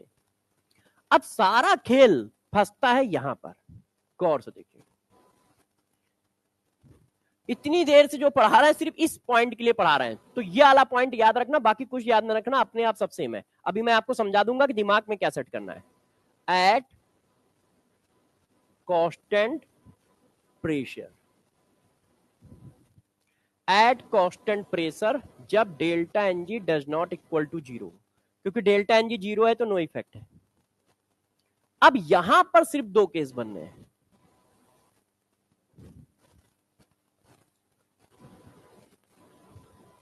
देखो क्या केस बनने हैं भाई। जब delta NG does not equal to 0 है तो डेल्टा एनजी 0 से बड़ा हो सकता है, मतलब पॉजिटिव हो सकता है, या डेल्टा एनजी 0 से छोटा हो सकता है, मतलब निगेटिव हो सकता है। दो ही केस तो है। अब जरा कांस्टेंट प्रेशर पे इस बात को समझिएगा, प्रेशर कांस्टेंट कर दिया मगर मोल तो चेंज हुए ही है, इनर्ट गैस मिलाया ही है। तुमने प्रेशर कांस्टेंट कर दिया, इसका मतलब तुमने वॉल्यूम बढ़ा दिया है, पिस्टन ऊपर खींच लिया है। भाई प्रेशर कैसे कांस्टेंट होगा, तो सिंपल सी बात है, मोल बढ़ा है तो प्रेशर बढ़ेगा। तो तुमने प्रेशर का नहीं, हम मोल बढ़ा है मगर मैं प्रेशर नहीं बढ़ने दूंगा, तो एक ही रास्ता है, वॉल्यूम को ऊपर खींच लो, मतलब पिस्टन को ऊपर खींच लो, वॉल्यूम बढ़ गया, है कि नहीं, यही रास्ता। और क्या रास्ता है भाई, प्रेशर बढ़ा दिया है तुमने, मोल बढ़ा दिया है तो प्रेशर बढ़ गया होगा, मगर तुम कह रहे हो नहीं हम प्रेशर कांस्टेंट रखेंगे, जीते हमारी। तो कहा ठीक है भाई रख लो यार कांस्टेंट। हम क्या करते हैं, वॉल्यूम को थोड़ा बढ़ा देते हैं, क्योंकि पी इंटू वी कांस्टेंट होता है, ठीक है। तो यदि पी की वैल्यू फिक्स रखनी है तो वी को थोड़ा सा ऊपर कर दिया, कांस्टेंट हो गया, आ गया अपना काम। तो यदि हमें प्रेशर कांस्टेंट रखना है तो हम वॉल्यूम बढ़ा देंगे, मगर मोल तो बढ़ गए। अब मोल और ये एक दूसरे के इनवर्सली प्रोपोर्शनल है। अब देखना, समझा देता हूं फिर डायरेक्ट आपको वो याद रखना है। मोल बढ़ गए तो केपी कम हो गया, और केपी तो एक इक्विलिब्रियम कांस्टेंट है, वो चेंज ही नहीं होता है। तो यार इसको फिक्स करना पड़ेगा, जैसे ही मोल बढ़े केपी बढ़ गया, और केपी एक कांस्टेंट है, ना बढ़ सकता है ना घट सकता है। इसका मतलब मोल बढ़े केपी कम हो गया तो इसकी वैल्यू बढ़ानी पड़ेगी। अब इसकी वैल्यू बढ़ाने का एक ही रास्ता है, प्रोडक्ट को बढ़ाओ। भाई इसकी वैल्यू बढ़ानी है तो ये बढ़ाओगे, ये कांस्टेंट कर रखा है तो ये बढ़ाओगे, और ये क्या है, प्रोडक्ट। प्रोडक्ट के मोल कब बढ़ेंगे, जब आगे जाओगे, और कोई रास्ता ही नहीं है। तो जैसे ही इनर्ट गैस मिलाओगे, इनर्ट गैस मिला रहे हो किस पर, कांस्टेंट प्रेशर पे, तो कांस्टेंट प्रेशर पे इनर्ट गैस मिलाओगे तो ये इक्वेशन आएगी। अब इस इक्वेशन में जो टोटल मोल है वो इनवर्सली प्रोपोर्शनल है। तो तुमने जैसे ही इनर्ट गैस मिलाई तो मोल बढ़ गए तो केपी कम हो गया, और केपी एक इक्विलिब्रियम कांस्टेंट है, सिर्फ टेम्परेचर पे डिपेंड करता है, तो ये कम हो ही नहीं सकता। इसका मतलब हमें प्रोडक्ट की वैल्यू बढ़ानी पड़ेगी क्योंकि इसको कांस्टेंट रखना है। अब प्रोडक्ट की वैल्यू बढ़ाने का मतलब आगे चले आए, तो डेल्टा एनजी यदि पॉजिटिव है तो फॉरवर्ड डायरेक्शन, तो डेल्टा एनजी पॉजिटिव है तो फॉरवर्ड।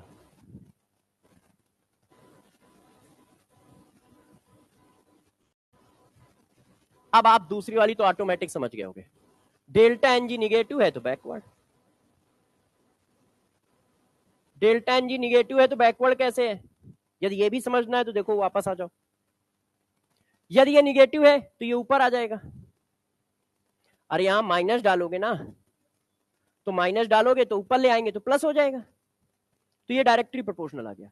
मोल बढ़ाए टोटल मोल बढ़ गए, टोटल मोल बढ़ गए तो केपी बढ़ गया, केपी तो कांस्टेंट है वो बढ़ ही नहीं सकता है, तो अब हमें इस बार कम करना पड़ेगा। कम करना है तो नीचे की वैल्यू बढ़ाओ, और नीचे क्या है रिएक्टेंट, रिएक्टेंट बढ़ाना है तो बैक आना पड़ेगा, तो इसलिए बैकवर्ड डायरेक्शन। ठीक है,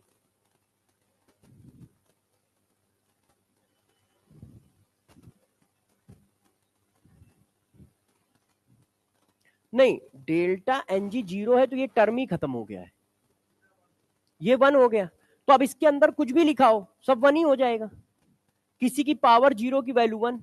अब उसके अंदर क्या लिखा है कोई फर्क नहीं पड़ता है, 100 लिखा है तो भी 1 आना है, 10 लिखा है तो भी 1 आना है, 1 करोड़ लिखा है तो भी 1 आना है। तो आपने डेल्टा एनजी 0 किया तो ये टर्म ही गायब हो जाता है, और जब ये टर्म गायब हो गया तो आंसर सेम हो गया, तो नो इफेक्ट हम कह रहे हैं। अब डेल्टा एनजी पॉजिटिव है तो टर्म गायब नहीं होगा, और टर्म जब गायब नहीं होगा तो ये इनवर्सली प्रोपोर्शनल रिलेशन है ना, क्योंकि ये पॉजिटिव है तो ये नीचे ही रहेगा। अब ये इनवर्सली प्रोपोर्शनल है तो मोल बढ़ गए तो ये कम हो गया, और ये तो एक कांस्टेंट है कम नहीं हो सकता है, तो हमें क्या है बढ़ाना पड़ेगा। अब बढ़ाने के लिए ये बढ़ाओगे, और ये प्रोडक्ट है तो इसका मतलब आगे आना पड़ेगा, तो फॉरवर्ड हो गया। अब डेल्टा एनजी निगेटिव है तो इसकी पावर निगेटिव आई ना, अब निगेटिव आई तो इसको हम ऊपर लेके पॉजिटिव ले आएंगे, अब पावर पॉजिटिव आ गई तो डायरेक्टली प्रोपोर्शनल है, जैसे ही तुमने मोल मिलाया तो टोटल मोल बढ़ गए, टोटल मोल बढ़ गए तो ये बढ़ गया, अब ये बढ़ गया तो ये तो कांस्टेंट रहता है, तो अब हमें ये बढ़ाना पड़ेगा क्योंकि इसकी वैल्यू को कम करना है। कम करने के लिए आप क्या करोगे नीचे वाली वैल्यू बढ़ाओगे, और ये बढ़ने का मतलब रिएक्शन बैकवर्ड जा रही है।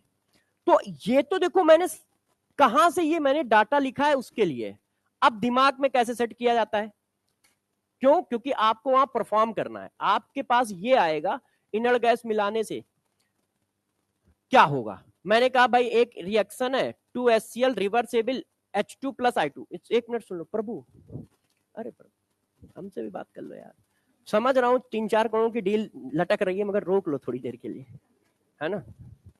छोटी मोटी डील तुम क्लास में क्यों करोगे, वो तो पार्क में भी कर सकते थे, कोई बड़ी डील हो रही होगी तभी तो क्लास में बैठ के कर रहा है। तो चलो अब जरा देखो कहां थे यार,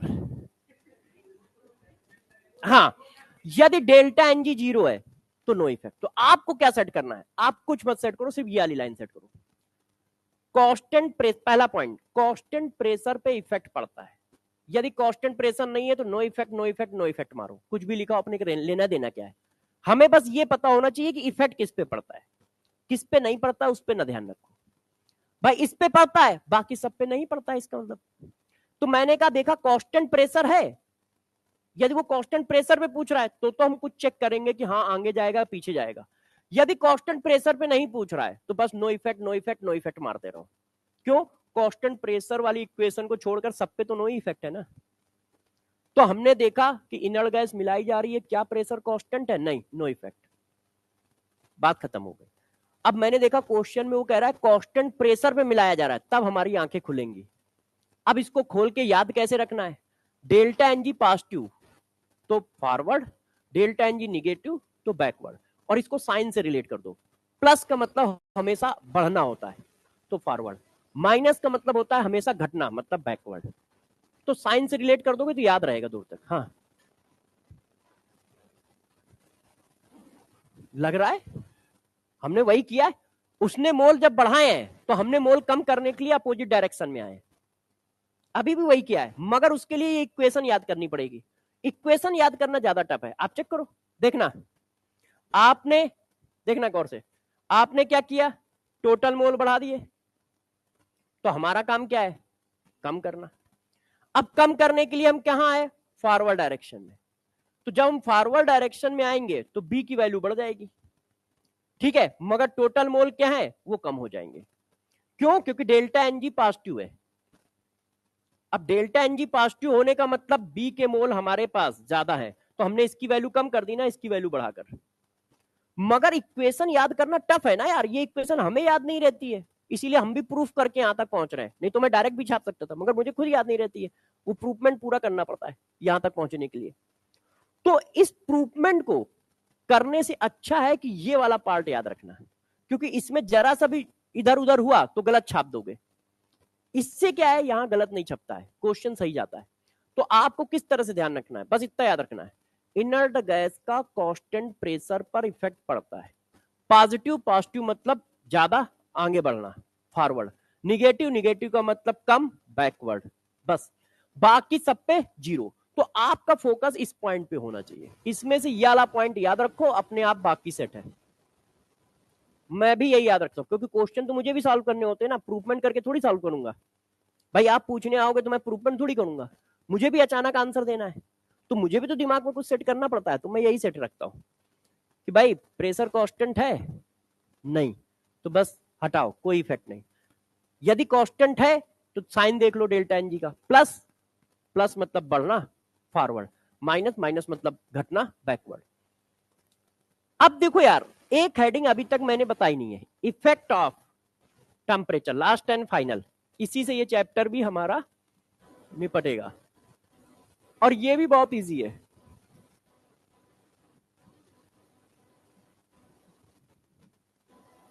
देखो टेम्परेचर, यदि टेम्परेचर आप क्या कर दोगे, जैसे ये कंटेनर है, अब इसके टेम्परेचर में क्या कर सकते हो, या तो बढ़ा सकते हो या घटा सकते हो। तो टेम्परेचर को क्या करोगे, या तो आप टेम्परेचर को इंक्रीज कर पाओगे, या आप टेम्परेचर को डिक्रीज कर पाओगे, और कुछ कर सकते हो, और हम लोग कुछ नहीं कर सकते। काम वही करना है, फॉरवर्ड, जो वो करेगा उसका अपोजिट। उसने टेम्परेचर बढ़ाया, तो जब टेम्परेचर बढ़ाया तो हम क्या करेंगे, कम। अब टेम्परेचर बढ़ाओ कैसे, हीट देके तो बढ़ाओगे, है कि नहीं। तो हम उधर चले जाएं जिधर एंडोथर्मिक रिएक्शन हो। एंडो का मतलब होता है हीट एब्जॉर्ब करना। तुमने हीट दी, टेम्परेचर बढ़ाने का मतलब हीट देना। तो तुमने हीट दी, हमने पकड़ के एब्जॉर्ब कर लिया, प्रोसेस कराने में लगा दिया, तो टेम्परेचर बढ़ा ही नहीं, कम हो गया। तो जैसे ही वो टेम्परेचर बढ़ाएगा तो हम रिएक्शन को एंडोथर्मिक की साइड में ले जाएंगे। एंडोथर्मिक क्या करता है, हीट को एब्जॉर्ब कर लेता है, तो टेम्परेचर बढ़ता ही नहीं है। जैसे इसका सबसे अच्छा एग्जांपल फिजिक्स है, लैटेंट हीट पढ़ी होगी तुमने, है ना, हीट कैपेसिटी। तो वो टेम्परेचर बढ़ने ही नहीं देगा, वो क्या करता है, हीट को एब्जॉर्ब कर लेता है। तो जैसे ही तुमने टेम्परेचर बढ़ाया तो मैं रिएक्शन को एंडोथर्मिक की साइड में ले जाऊंगा, कि जो तुमने हीट दी उसने पकड़ के एब्जॉर्ब कर ली, रिएक्शन करा दी। तो टेम्परेचर बढ़ ही नहीं पाया, क्योंकि वो हीट एब्जॉर्ब हो गई रिएक्शन कराने में। तो जब भी टेम्परेचर बढ़ेगा तो हम एंडोथर्मिक की साइड में जाएंगे। अब एंडोथर्मिक कोई भी साइड हो सकती है, फॉरवर्ड भी एंडोथर्मिक हो सकता है, बैकवर्ड भी एंडोथर्मिक हो सकता है। हम जाएंगे एंडोथर्मिक की साइड, वो किधर भी हो सकती है। तो टेम्परेचर बढ़ाने पर हम क्या करेंगे, इक्विलिब्रियम को शिफ्ट करेंगे, equilibrium shifted to endothermic side, endothermic side. जो भी साइड हमारी एंडोथर्मिक है उधर चले जाएंगे। अब आप इधर समझ ही गए होंगे। अब टेम्परेचर कम किया, तो यदि वो टेम्परेचर कम करेगा तो हम टेम्परेचर बढ़ाएंगे। अब एक्सोथर्मिक में हीट निकलती है, हीट निकलेगी तो टेम्परेचर बढ़ जाएगा। तो जब वो टेम्परेचर कम करेगा तो हमें बढ़ाना है, तो हम एक्सोथर्मिक की साइड में भागेंगे। एक्सोथर्मिक की साइड में गए, हीट निकली, हीट निकली तो टेम्परेचर बढ़ गया। तो equilibrium shifted to exothermic side.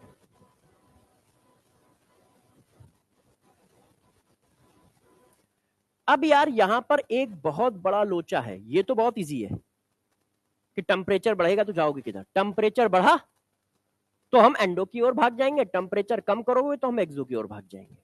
मगर टेंशन जानते हो कहां पे है? टेंशन दो जगहों पे है। तो एक पॉइंट तो पहले आप ये याद रखो, फिर मैं दूसरा पॉइंट पढ़ाता हूं। यदि कोई रिएक्शन ऐसे लिखी है और ये लिखा है हीट, तो इसका मतलब बच्चे गलत समझ जाते हैं, तो पहले मैं इसके बारे में बता दूं। जब हीट प्लस में लिखी है, इसका मतलब वो प्रोडक्ट है, इसका मतलब वो निकली है। तो यहां पे यदि रिएक्शन के साथ प्लस लिखा है तो इसका मतलब ये एक्सोथर्मिक है।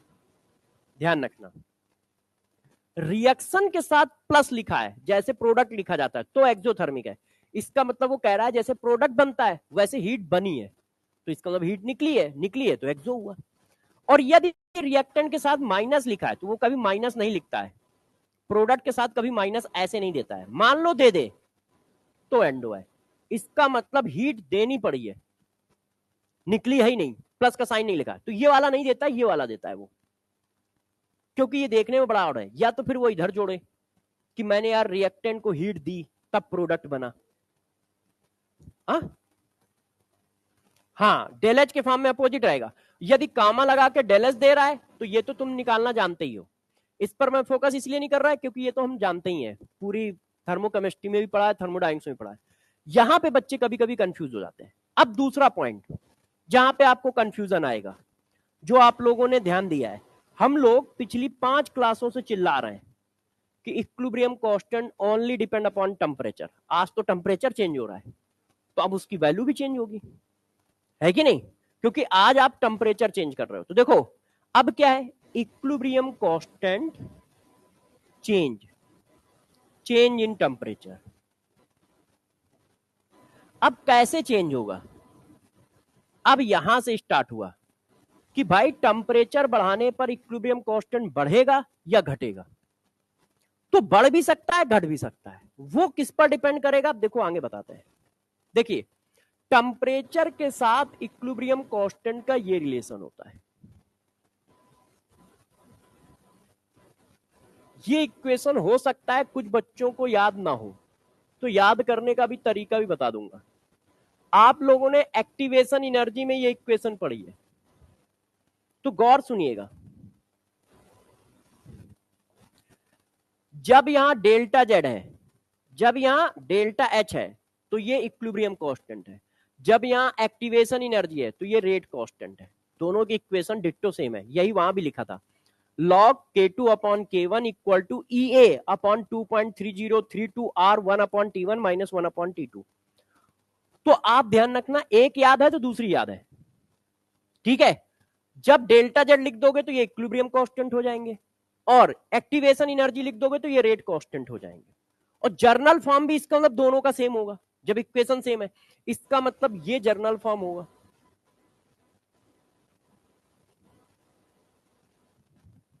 अब ये क्या है? Equilibrium constant. क्यों? क्योंकि यहां डेल्टा एच लिखा है, तो ये इक्विलिब्रियम कांस्टेंट हो गया।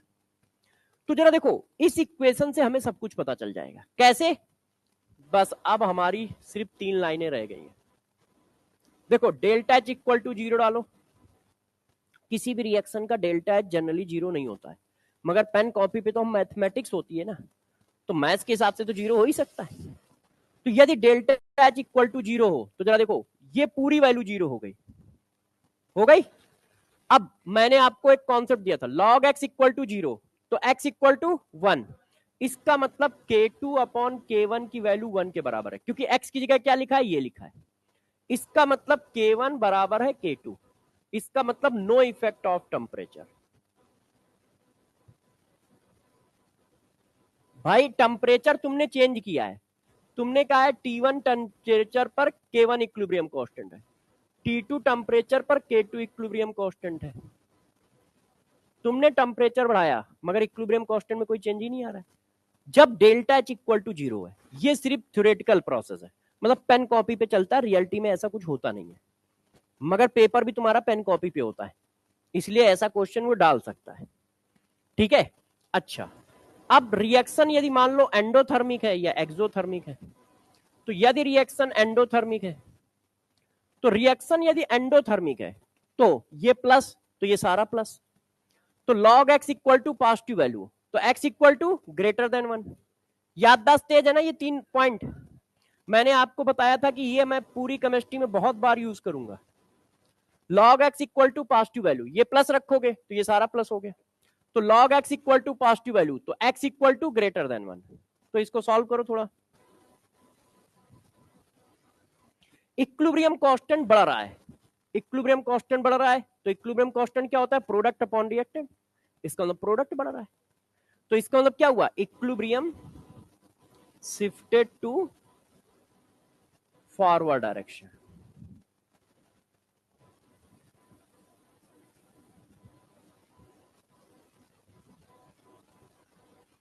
यदि एंडोथर्मिक रिएक्शन है तो कौन सी रिएक्शन एंडोथर्मिक होगी? फॉरवर्ड वाली। आप हमेशा जो भी साइन बोलते हो लेफ्ट टू राइट ही का तो बोलते हो। तो यदि एंडोथर्मिक रिएक्शन है और टेम्परेचर बढ़ाया तो फॉरवर्ड डायरेक्शन रिएक्शन जाएगी। और यही बात हम लैंग्वेज में भी पीछे लिख के आए।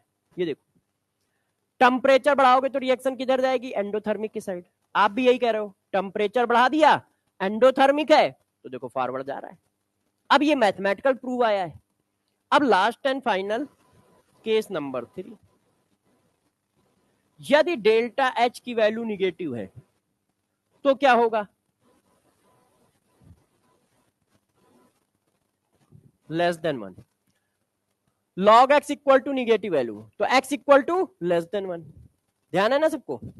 अब लेस देन 1 है तो देखो क्या हुआ, टेम्परेचर बढ़ाने पर इक्विलिब्रियम कांस्टेंट कम हो गया। कम कब होगा? तो जब बैकवर्ड जाओगे। क्यों? प्रोडक्ट कम हो रहा है। प्रोडक्ट तभी कम होगा जब आप बैकवर्ड डायरेक्शन में शिफ्ट हो। ये देखो, तो यदि कहीं पर ऐसा है कि आपने टेम्परेचर बढ़ाया, तो मैंने अभी बताया था टेम्परेचर बढ़ाने पर हमें किधर जाना है? Exothermic side. आज भी यही है, टेम्परेचर बढ़ाया तो रिएक्शन किधर चली गई? बैकवर्ड डायरेक्शन में शिफ्ट हो गई, क्योंकि तुमने सॉरी एक्सोथर्मिक है, तो एक्सोथर्मिक रिएक्शन में मतलब हीट निकल रही है, तो टेम्परेचर बढ़ाओगे तो एंडोथर्मिक की साइड जाएगी, तो अभी भी एंडोथर्मिक की साइड जा रही है। फॉरवर्ड एक्सो है तो बैकवर्ड तो एंडो ही है? तो अब देखो, इक्विलिब्रियम कांस्टेंट के लिए आपको ये फार्मूला याद रखना है। इन केसों में ये वाला ध्यान रखो, इनको ध्यान रखने की जरूरत नहीं, क्योंकि इनकी जगह पे ये लिखे हैं कि टेम्परेचर बढ़ाओगे तो हमेशा रिएक्शन किधर जाएगी? एंडोथर्मिक की साइड। टेम्परेचर कम करोगे, फॉरवर्ड नहीं, एंडोथर्मिक की साइड। अब पता नहीं एंडोथर्मिक कौन सा हो। टेम्परेचर कम करोगे तो रिएक्शन हमेशा एक्सोथर्मिक की साइड जाएगी। तो दिमाग में 2 पॉइंट याद करना है कि टेम्परेचर बढ़ाने पर रिएक्शन एक्सोथर्मिक की साइड सॉरी एंडोथर्मिक की साइड जाएगी, टेम्परेचर कम करने पर रिएक्शन एक्सोथर्मिक की साइड जाएगी। और ये मैथमेटिकल केस यदि पूछे जाए तो हम इनको कर देंगे कि यदि किसी रिएक्शन का डेल्टा जी इक्वल टू 0 है तो इक्विलिब्रियम कांस्टेंट में क्या रिलेशन होगा? इसमें डाल के देख लो। यदि किसी रिएक्शन का एंडोथर्मिक है तो इक्विलिब्रियम कांस्टेंट में क्या रिलेशन होगा? यदि किसी रिएक्शन एक्सोथर्मिक है तो इक्विलिब्रियम कांस्टेंट में क्या रिलेशन होगा? तो वो आप इस पे डाल के निकाल दोगे 2 मिनट में। ठीक है, अब क्वेश्चन हम लोग नेक्स्ट क्लास में करेंगे। ये जितने भी हैं ये सब इसी के हैं, ये जितने भी क्वेश्चन ये हैं सब 8-9 क्वेश्चन ये सब इसी कॉन्सेप्ट के हैं।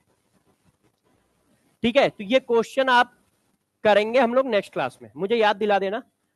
तो पहले ये कराएंगे क्वेश्चन, देन आयनिक इक्विलिब्रियम चालू करेंगे। तो ये 5-7 मिनट में हो जाएंगे, आप इसको रिवाइज करके आइएगा, फिर आयनिक इक्विलिब्रियम चालू करेंगे। हाँ हाँ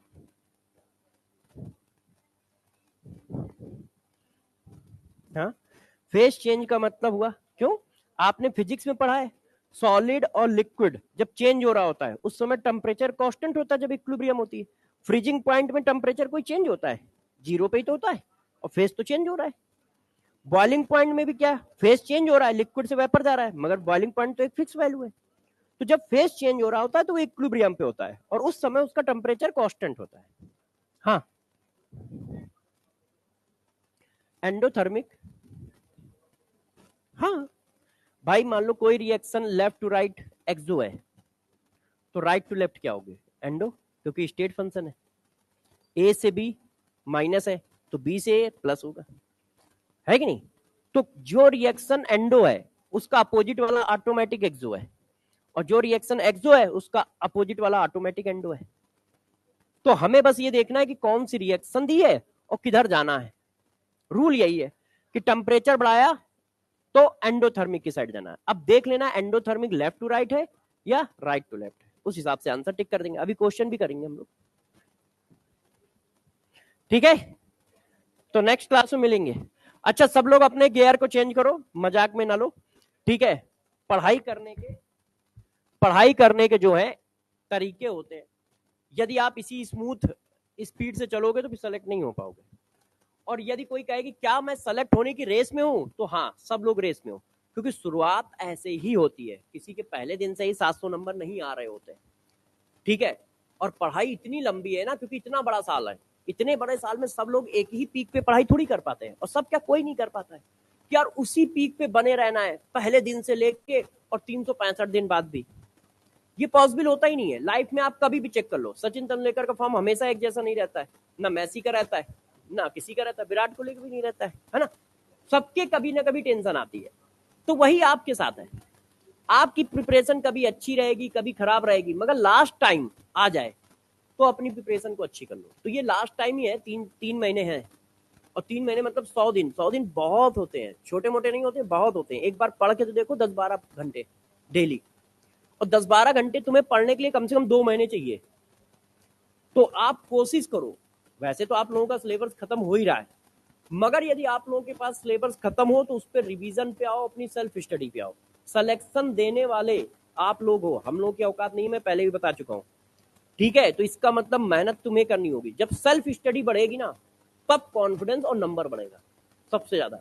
अभी आपके पास सेल्फ स्टडी के ज्यादा टाइम नहीं रहता है, 5 से 6 घंटे रहता होगा, यहाँ पे लग जाते हो, इसके बाद इंसान हो, खाओगे पियोगे थोड़ा आराम करोगे, तो ज्यादा से ज्यादा 6 घंटे मिलते हैं या 5 घंटे मिलते हैं।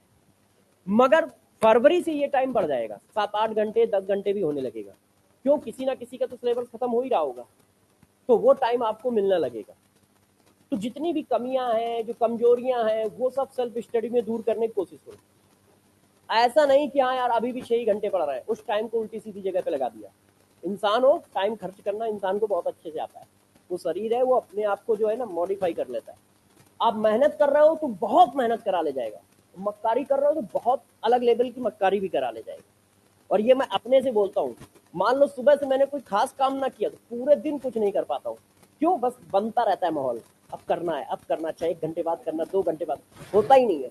और सुबह से यदि लग गया हो तो फिर कहो हो जाए पूरी रात तक, मतलब सुबह से लेके 2 बजे तक लाइन से वही काम चलता रहे कि क्लास क्लास क्लास क्लास, क्यों, एक रिदम में तो चला जा रहा है। तो आपको अपने को झोंकना पड़ेगा, शरीर झोंकने नहीं देगा, क्यों, क्योंकि वो बहुत ही ज्यादा मक्कार होता है। मन जो होता है बहुत ही ज्यादा मक्कार चीज होती है, कभी सही बात कहता ही नहीं है, मेरा तो नहीं कहा आज तक। हाँ, अब तुम लोगों की बात अलग है, मेरे मन ने कभी मुझे सही एडवाइस दी ही नहीं, समझ लो, कभी सही एडवाइस नहीं देता। वो कहता है देर से उठो, वो कहता है यार देर तक सो, वो कहता है यार पैसे मिल जाए उड़ाया जाए, वो कहता है यार चलो टीवी देखे, मतलब कोई सही बात बोलता ही नहीं है यार, किसी का मन नहीं बोलता है। इस पर कंट्रोल रखना। कोई कहता है ना कि मैं मन की सुनता हूँ, मैंने कहा यार मैं सुनता तो अब तक मर भी जाता, क्योंकि मेरा मन तो कभी अच्छी बात बोला ही नहीं। अब भाई होगा उसका पवित्र आत्मा होगी, उसका मन बोलता होगा, हमारा नहीं बोला है, और तुम में से किसी का नहीं बोलता है, उसका बोलता है, ठीक है। क्यों, क्योंकि उसको फेंकना है ना बैठ के। भाई जो सक्सेस है वो जो बोलेगा आदमी समझता नहीं है सही चल रहा है, फर्जी है। यार मन कब से कहने लगा कि नहीं मेरा मन था, मेहनत करेंगे, कौन कहता है यार, हमें तो कोई ना मिला आज तक, इतने बुढ़े हो गए 40 साल में, किसी का मन ये कहता हो कि मैं सुबह उठूंगा पढ़ाई करूंगा, किसका कहता, किसी का नहीं कहता है। वो जब आदमी सक्सेस हो जाता है तो उसके 10 डायलॉग अपने आप जबरदस्ती बन जाते हैं, क्योंकि उसको अपने को थोड़ा महान भी तो दिखाना है। तो लगता है कि नहीं यार ये बहुत मेहनत करके आए, हम तो ऐसा कर ही नहीं पाएंगे। तुम्हारे बीच के लोग हैं, तुम्हारी जैसी मेहनत करके निकले, मगर जब किसी को मिल जाता है कुछ तो थोड़ा सा स्वाप आता है। तो इसलिए तुम लोग डरो नहीं, वो जो सिलेक्टेड है वो सब तुम ही हो, उनके कहने पे ना हो कि नहीं मैं तो सुबह उठता था खूब पढ़ता था 2000 पेपर लगा दिए। एक बच्चा मेरा ही, मुझे ध्यान है कि वो कैसा था, जब मैंने एक बार अभी बीच में इंटरव्यू कहता मैंने पूरा पेपर में 2.25 घंटे में सॉल्व कर लेता, मैंने कहा अच्छा पहले तो तुमसे ना होता था, अब 2.25 घंटे में हो गया। उसकी AIR रैंक वैसे यूपी की 1 थी और वैसे 11 थी, और 683 नंबर, 683 मतलब 683, मगर ये बात है 2016 की या 15 की, उस समय पेपर टफ रहते थे। हाँ, तो उस समय इतने में इतने नंबर आते थे, मगर अच्छा बच्चा था, सब कुछ चाहिए, मगर यार 2 घंटे में थोड़ी सॉल्व करता था। 2 घंटे में नहीं, मगर 2 घंटे 50 मिनट में वो पेपर सॉल्व कर देगा, 50-45 में कर देगा, ठीक है। मगर अब बच्चे जब बोलने पे आते हैं तो वो गलत नहीं है, ऐसा नहीं कुछ बच्चे की गलती है, सारी दुनिया कर रही है तो यार उसके पास भी आएगा, हम कर रहे हैं तो तुम्हारे पास क्यों नहीं आएगा। इंसान के पास है, क्योंकि इंसान की आदतें हैं, तो हर इंसान को लगेंगी ना, वो हम हो चाहे तुम हो, बस परसेंटेज ऊपर नीचे रहेगा। मान लो हम 2% फेंक रहे हैं, कोई 4% फेंकेगा, फेंकेंगे सब, तो इसलिए टेंशन ना लो आप लोग, मस्ती से। हाँ, तुम ही सेलेक्ट होगी। चलो